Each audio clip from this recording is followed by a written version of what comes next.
Hello guys, madalas ba kayong naglalagay ng audio or background music sa inyong reels bago kayo mag-upload? Well, i-check nyo po itong bagong update, no? Meron po kayong makikita kapag nag-add music kayo, may revenue sharing na kayong makikita, and then royalty free. So ano yung suggested dito?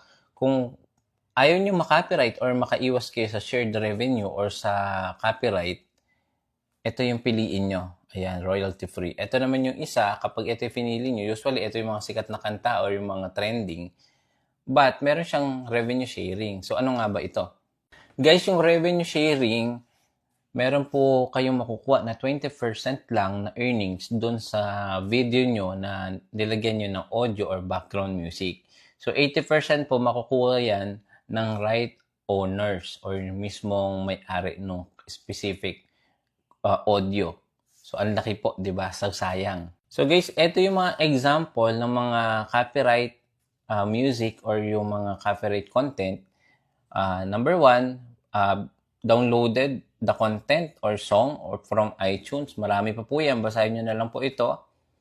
Ayan kung bakit tayo nagkakaroon ng copyright. So, under din po ng copyright yung mga unoriginal video and then yung mga music na nilalagay po natin. Guys, meron nga po pala akong full guide ng video na to dyan sa may comment section. Panoorin nyo para maging aware tayo, para